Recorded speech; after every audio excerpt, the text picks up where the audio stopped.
நீங்க நடத்துற தீவிரவாத தாக்குதலுக்கு பதிலாக நாங்க உங்க நாட்டுக்குள்ள இருக்கக்கூடிய தீவிரவாத அமைப்புகள் எங்கிருந்து இந்த பெகல்காம் அட்டாக்க பிளான் பண்ணாங்களோ நாங்க அடிச்சிருக்கோம், நாங்க எக்ஸ்கலேட் பண்ணல அப்படின்னு சொல்லி அசிஸ்டன்ட் கலெக்டர் ரேங்க்ல இருக்கக்கூடிய ஒருவர் கொல்லப்பட்டிருக்கின்றார். பாகிஸ்தானுடைய ஷெல்லிங்ல இன்னைக்கு காலையில் அதிகாலையில அசிஸ்டன்ட் கலெக்டர் பிளாக் டெவலப்மெண்ட் ஆபீசருக்கு மேல் கிரேட்ல இருக்கிறவங்களை கொண்டிருக்காங்க.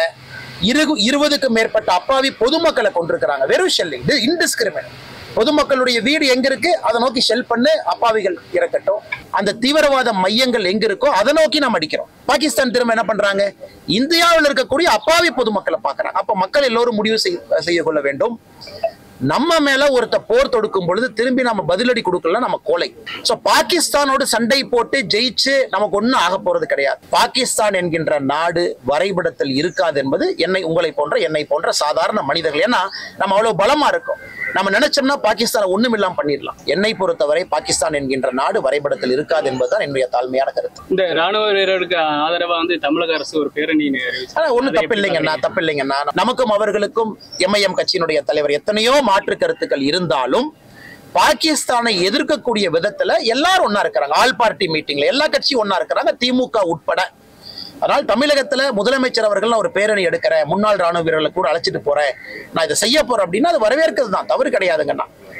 அதே நேரத்துல முதலமைச்சர் அவர்களும் இந்திய அரசுக்கு இந்த நேரத்துல முழுமையாக தன்னுடைய கோஆபரேஷனை கொடுக்கணும் அப்படிங்கிறதும் என்னை போன்ற மனிதர்களுடைய ஒரு வேண்டுகோள், ஒரு எதிர்பார்ப்பு.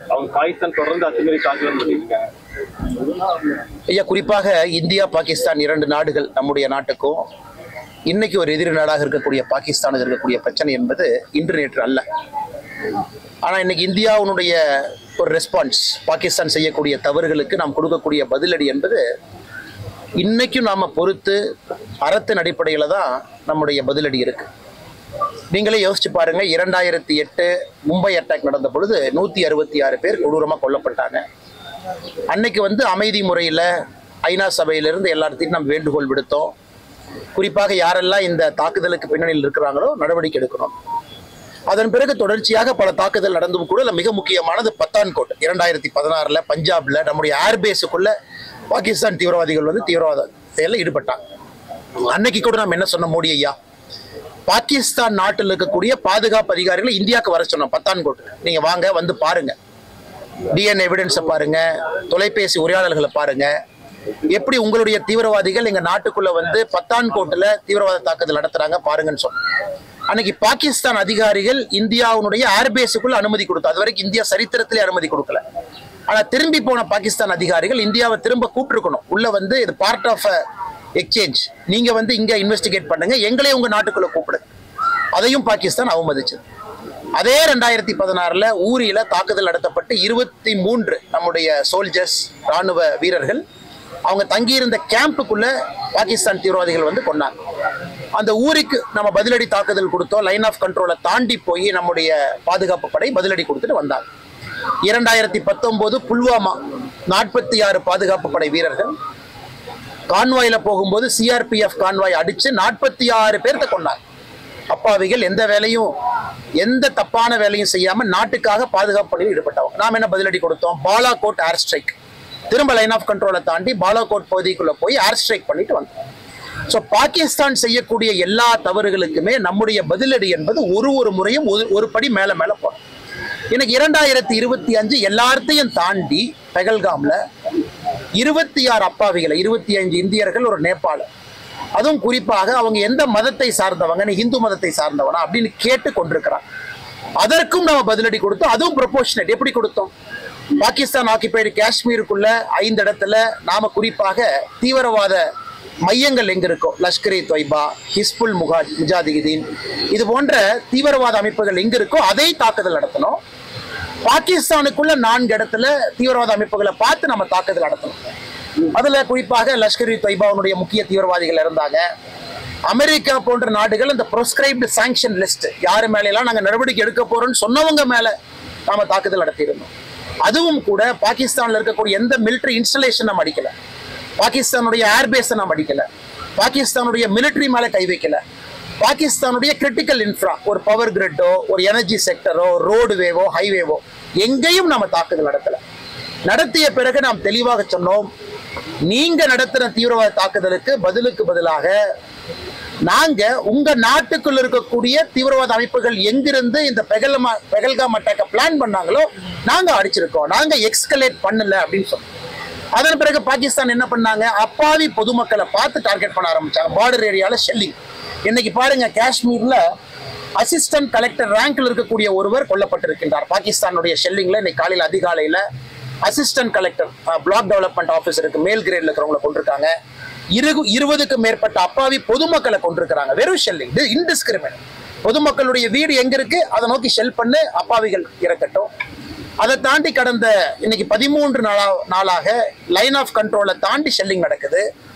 கடந்த 3 நாட்களாக 400க்கும் மேற்பட்ட ட்ரோனை நம்ம நாட்டுக்குள்ள அனுப்பி அந்த ட்ரோன் கிட்டத்தட்ட ஜம்மு அண்ட் காஷ்மீர், பஞ்சாப், ராஜஸ்தான் எல்லா பகுதிகளிலும் கூட அந்த ட்ரோன் அட்டாக் நடத்துறாங்க. ஸோ இந்தியா எடுத்த நடவடிக்கை என்ன, பாகிஸ்தான்ல இருந்து வந்த தீவிரவாதிகள் செய்த தவறுக்கு அந்த தீவிரவாத மையங்கள் எங்க இருக்கோ அதை நோக்கி நாம் அடிக்கிறோம். பாகிஸ்தான் திரும்ப என்ன பண்றாங்க, இந்தியாவில் இருக்கக்கூடிய அப்பாவி பொதுமக்களை பார்க்கறாங்க. அப்ப மக்கள் எல்லோரும் முடிவு செய்ய கொள்ள வேண்டும், நம்ம மேல ஒருத்த போர் தொடுக்கும் பொழுது திரும்பி நம்ம பதிலடி கொடுக்கல நம்ம கோலை. ஆனா நம்ம மேல ஒருத்தன் போர் தொடுக்கும் பொழுது திரும்ப நாம பேச வேண்டிய கட்டாயம் இன்னைக்கு இந்தியாவுக்கு இருக்கு. இன்னைக்கும் இந்தியாவை பொறுத்தவரை இன்னைக்கு 10:30 மணி நாம் பேசிக் கொண்டிருக்கக்கூடிய நேரம், 10:30 மணிக்கு நம்முடைய முக்கியமான பிரீஃபிங் டெல்லியில அந்த 2 ராணுவ பாதுகாப்பு படை அந்த அதிகாரிகள் பெண்மணிகள் 2 பேரும் ஃபாரின் செக்ரட்டரியோட 10:30 மணிக்கு முக்கியமான பிரீஃபிங் இருப்பதாக நான் அறிந்தேன். அதனால அதை நீங்க பார்க்கணும் பத்திரிகை நண்பர்கள். இந்தியாவை பொறுத்தவரை பொறுத்திருக்கின்றோம், அறத்தின் அடிப்படையில் இருக்கின்றோம். பாகிஸ்தான் செய்யக்கூடிய தவறுக்கெல்லாம் பதிலடி கொடுக்கிறோம். அதே நேரத்தில் நாம் புரிந்து கொள்ள வேண்டும், நாம $4 ட்ரில்லியன் எக்கானமி, மிகப்பெரிய பொருளாதார நாடு. பாகிஸ்தான் $360 பில்லியன், அதாவது 12ல் 1. எனக்கு இந்தியாவுடைய மொத்த பொருளாதார உற்பத்தி திறன்ல 12 நாம இருக்கோம்னா பாகிஸ்தான் 1 இருக்காங்க. சோ பாகிஸ்தானோடு சண்டை போட்டு ஜெயிச்சு நமக்கு ஒன்னும் ஆக போறது கிடையாது. நாம எந்த நாட்டினுடைய ஒரு எல்லையும் பிடிப்பதற்காக இந்த சண்டை போடல. ரஷ்யா உக்ரைன் மாதிரி போர் கிடையாது. நம்ம நாட்டின் மீது நடத்தப்பட்டிருக்கக்கூடிய தீவிரவாத தாக்குதலை வேரோடு அறுத்து எரிய வேண்டும் என்கின்ற நோக்கத்தோடு இறங்கி இருக்கின்றோம். இதுல நம்ம தமிழ்நாட்டில் இருக்கோம். தமிழ்நாட்டில் இருக்கக்கூடிய நம்முடைய பார்வை கொஞ்சம் வித்தியாசமா இருக்கும். பாரத நாட்டின் மீது பற்று நமக்கு இருக்கு. ஆனாலும் நம்ம பார்டர்ல இல்ல, நம்ம பாகிஸ்தானுடைய மிசைல் ரேஞ்சில் இல்ல, நம்ம பாகிஸ்தானுடைய ட்ரோன் ரேஞ்சில் இல்ல, நம்ம பாகிஸ்தானுடைய ஷெல்லிங் ரேஞ்சில் 3 இடத்திலும் நம்ம இல்ல. ஆனா இதே இந்தியர்கள், நம்முடைய சகோதர சகோதரிகள் பார்டர் ஸ்டேட்ல இருக்கிறவங்க, ஜம்மு அண்ட் காஷ்மீர், பஞ்சாப், ராஜஸ்தான், அவங்க எல்லாருமே பாகிஸ்தானுடைய மிசைல் ரேஞ்சில் இருக்காங்க, ட்ரோன் ரேஞ்சில் இருக்காங்க, ஷெல்லிங் ரேஞ்சில் இருக்காங்க. இந்த நேரத்தில் ஒரு நாடாக ஒற்றுமையாக நாம் இருந்து நாம் இந்தியர்கள் அனைவரும் ஒரு தாய் பிள்ளையினுடைய மக்கள் என்கின்ற உணர்வோடு நாம் இருக்கணும். எல்லா இடத்திலும் கூட நமக்கு அந்த வேள்வி இருக்கணும், பாதுகாப்பு படைக்கு நாம் கொடுக்கக்கூடிய சப்போர்ட் இருக்கணும், யூனிஃபார்ம் போட்டிருக்கக்கூடிய அதிகாரிகள் எல்லோருடைய பேச்சை நம்ம கேட்கணும். ஒரு சிவில் டிஃபென்ஸ் ட்ரில் பண்றாங்க, அதை முழுமையாக நம் களத்தில் இருந்து அவர்களுக்கு நாம் ஒத்துழைப்பு கொடுக்கணும். அது நம்முடைய காவல்துறை அதிகாரிகளா இருக்கட்டும், இல்ல சிவில் டிஃபென்ஸ் வாலண்டியர்ஸா இருக்கட்டும், ஹோம் கார்டாக இருக்கட்டும், பேராமிலிட்டரி போர்சஸாக இருக்கட்டும், ஆர்மியாக இருக்கட்டும், இந்த நேரத்தில் நாம் செய்ய வேண்டிய கடமை இந்தியர்களாக நம்முடைய அரசு சொல்லதை முழுமையா நாம செயல்படுத்தணும், கேட்கணும். பாதுகாப்பு படை அதிகாரிகள் சொல்றதை நம்ம கேட்கணும், காவல்துறை அதிகாரிகள் சொல்றதை கேட்கணும். நேற்று உதாரணத்துக்கு சென்னையில காவல்துறை ஆணையாளர் கமிஷனர் அருண் அவங்க சொல்லியிருக்கிறாங்க, பொது இடத்துல நாங்க பாதுகாப்பை அதிகப்படுத்தியிருக்கோம். அப்ப நாமளும் கேர்ஃபுல்லா இருக்கணும். பொது இடத்துல பெரிய பெரிய கூட்டமெல்லாம் நம்ம போடுறோம், தேவையா தேவையில்லையா, இந்த நேரத்துல நாம அதை உணர்ந்திருக்கணும். அதே நேரத்துல பார்டர் ஏரியால நம்முடைய நண்பர்கள் சகோதரர்கள் யார் இருந்தாலும் கூட ஆதரவு வார்த்தைகளை சொல்லணும். சமூக வலைதளத்துல எல்லோருக்கும் அந்த நம்பிக்கை இருக்கணும். ஆனால் நிச்சயமாக இன்னைக்கு நாளைக்கு இது முடிய போறது இல்லை. மோடி அவர்களை பொறுத்தவரை, பாரத பிரதமர் நரேந்திர மோடி அவர்களை பொறுத்தவரை சங்கல்பத்தோடு களமிறங்கி இருக்கிறாங்க. ஏன்னா 2-3 இடத்துல நம்ம தாக்குதல் நடத்துவதற்கு முன்பு பிரதமர் அவர்கள் மிக தெளிவாக அவருடைய மனதை நமக்கு பிரதிபலிச்சிட்டாங்க. இந்த பூமியில எங்க ஒளிந்திருந்தாலும், பூமிக்கு கீழே ஒளிந்திருந்தாலும் உங்களை தொலாவி பிடிச்சு இல்லாம நான் பண்ணிடுவேன் அப்படின்னு. ஆனால் இந்த போர் என்பது தீவிரவாதத்திற்கு எதிரான போர். இது இன்னைக்கு நாளைக்கு முடியாது. நாம அக்ரெசிவா போகத்தான் போறோம். பாகிஸ்தான் இதன் பிறகு நம்முடைய நடவடிக்கையை பார்த்த பிறகு இந்தியால இன்னொரு அப்பாவி பொதுமக்களுடைய உயிரை எடுப்பதற்கு பலமுறை யோசிக்கணும். ஆனால் பத்திரிகை நண்பர்கள் நாம் எல்லோருமே இந்த நேரத்துல நம்ம ரிப்போர்ட் பண்ணக்கூடிய விஷயம், பேசக்கூடிய விஷயம், செய்யக்கூடிய விஷயம் எல்லாம் கண்ணியமிக்கதாக, அரசுக்கு ஒத்துழைப்பு அளிப்பதாக இருக்க வேண்டும் என்கின்ற தாழ்மையான வேண்டுகோளையும் உங்களுக்கு வைக்கிறேன். இன்னைக்கு பாகிஸ்தான் அதனுடைய நாடு அதனுடைய கண்ட்ரோல்ல இல்ல. நம்ம எல்லாரும் சொல்லுவோம், ஒரு நாட்டுக்கு ஒரு ஆர்மி வேணும். India has got an army. ஏன்னா பாரதத்துக்கு ஆர்மி வேணும். ஆனா பாகிஸ்தானுக்கு ஆர்மிக்கு ஒரு நாடு. நம்ம நல்லா புரிஞ்சுக்கணும். பாகிஸ்தான் நாட்டுக்கு ஆர்மி இல்ல, பாகிஸ்தான்ல இருக்கக்கூடிய ஆர்மிக்கு ஒரு நாடு. ஏன்னா அங்க இருக்கக்கூடிய ஆர்மி தான் அந்த சிவிலியன் கவர்மெண்ட்டை கண்ட்ரோல் பண்றாங்க. சிவிலியன் கவர்மெண்ட் ஆர்மியை கண்ட்ரோல் பண்ணல. இந்தியாவில் இருக்கக்கூடிய அரசு நாம ஆர்மியை கண்ட்ரோல் பண்றோம். ஆர்மி வந்து சிவிலியன் கவர்மெண்ட் கீழே வேலை பார்க்கறாங்க. அதனால நன்றாக புரிந்து கொள்ள வேண்டும். பாகிஸ்தான் இன்னைக்கு அந்த அரசனுடைய கட்டுப்பாட்டுல பாகிஸ்தான் இல்ல. பலுச்சிஸ்தான் அவங்க கட்டுப்பாட்டுல இல்ல. பாக் ஆக்கிபைடு காஷ்மீர் என்ன பிடிச்சி வச்சிருக்காங்களோ அவங்க கட்டுப்பாட்டுல இல்ல. பாகிஸ்தான் நேத்து international monetary fund IMF $1 billion கடன் வாங்கி தான் வண்டியே ஓட்டுறாங்க. நேத்து IMF $1 பில்லியன் கடன் கொடுக்கலன்னா இன்னைக்கு பாகிஸ்தான் அவங்களுக்கு எலக்ட்ரிசிட்டி கிரிட்ல பவர் ஜெனரேட் பண்ற கூட காசு இருக்காது. அதனால் பாகிஸ்தானை பொறுத்தவரை அது ஒரு பெரிய நாடே கிடையாதுங்க. ஒரு சின்ன நாடு. இந்தியாவுடைய பொருளாதார திறன்ல 12ல ஒரு மடங்கு ஒரு பங்கு இருக்கக்கூடிய நாடு.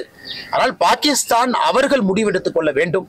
இந்தியாவோட தொடர்ந்து இந்த மாதிரி ஒரு விஷயத்துக்கு வர்றாங்க, அவங்க எக்ஸ்கலேட் பண்றாங்க, அவங்க சிவிலியனை கொள்றாங்க, அவங்க மிலிட்டரி இன்ஃப்ராஸ்ட்ரக்சர் அடிக்கிறாங்கன்னா பாகிஸ்தான் என்கின்ற நாடு வரைபடத்தில் இருக்காது என்பது உங்களை போன்ற சாதாரண மனிதர்கள். ஏன்னா நம்ம அவ்வளவு பலமா இருக்கோம்.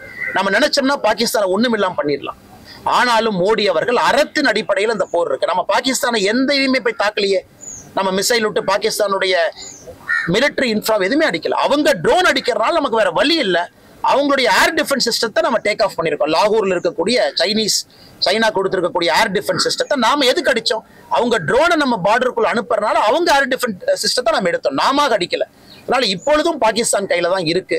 இதை அவங்க எக்ஸ்கலேட் பண்றாங்க. இதை மிலிட்டரி கன்ஃபரன்டேஷனாக கொண்டு போறாங்கன்னா என்னை பொறுத்தவரை பாகிஸ்தான் என்கின்ற நாடு வரைபடத்தில் இருக்காது என்பதுதான் என்னுடைய தாழ்மையான கருத்து. இந்த ராணுவ வீரருக்கு ஆதரவா வந்து தமிழக அரசு ஒரு பேரணி ஒன்றும் தப்பில்லைங்கண்ணா. நம்முடைய முதலமைச்சராக இருக்கட்டும், இந்தியாவில் இருக்கக்கூடிய எல்லா மாற்றுக் கட்சியை சார்ந்த நண்பர்களாக இருக்கட்டும். உதாரணத்துக்கு சசி தரூர் இன்னைக்கு திருவனந்தபுரத்தினுடைய காங்கிரஸ் MP எவ்வளவு அற்புதமா பேசுறாங்க.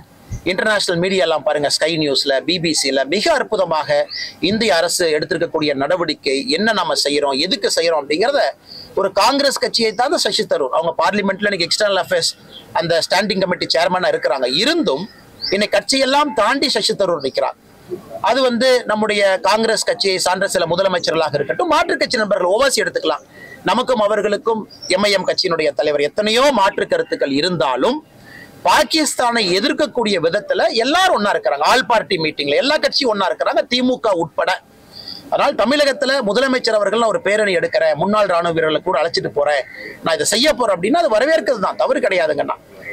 அதே நேரத்துல முதலமைச்சர் அவர்களும் இந்திய அரசுக்கு இந்த நேரத்துல முழுமையாக தன்னுடைய கோஆபரேஷனை கொடுக்கணும் அப்படிங்கிறதும் என்னை போன்ற மனிதர்களுடைய ஒரு வேண்டுகோள், ஒரு எதிர்பார்ப்பு. தமிழக அரசு இந்த 4 ஆண்டு சாதனை தொடரட்டும் பல்லாண்டுன்னு சொல்லி கொடுத்திருக்காங்க. அவங்களோட சாதனை எப்படி பாருங்க? ஆனா 4 ஆண்டு சாதனைகளை பொறுத்தவரை இன்னைக்கு நாம வந்து விலாவரியா பேசணும்னா அதுக்கு ஒரு தனி பிரஸ் மீட் வச்சு பேசணுங்கண்ணா. இது வேதனையான 4 ஆண்டுகள். பொருளாதாரத்துல தமிழ்நாடை பொறுத்தவரை பின்னோக்கி போக ஆரம்பித்திருக்கின்றோம். இன்னைக்கு இதை பேச வேண்டாம்னு நினைக்கிறேங்கன்னா, இன்னைக்கு இருக்கக்கூடிய சூழ்நிலை, நாட்டினுடைய சூழ்நிலை, இந்தியா பாகிஸ்தான் இந்த போர் மூலக்கூடிய அந்த அபாயமான அந்த சூழ்நிலையில இன்னைக்கு பேச வேண்டாம்னு நினைக்கிறேங்கன்னா, நிச்சயமா பத்திரிகை நண்பர்களை இதெல்லாம் முடிஞ்சதுக்கு அப்புறம் நாம் பேசும்போது, ஏன்னா இன்னைக்கு நாம் பேசும்போது அது பொலிட்டிக்கல் அட்டாக் அது மாறிச்சுன்னா தப்பா போயிடும். நம்ம ஆதாரத்தின் அடிப்படையில் பேசினாலும் இன்னைக்கு அந்த அரசியல் பேசலாங்கிற கெட்ட பேர் எனக்கு வந்துடும். நிச்சயமா வருகின்ற காலத்தில் நம்ம இதை பத்தி டீட்டெயிலா பேசுவோம். நன்றி.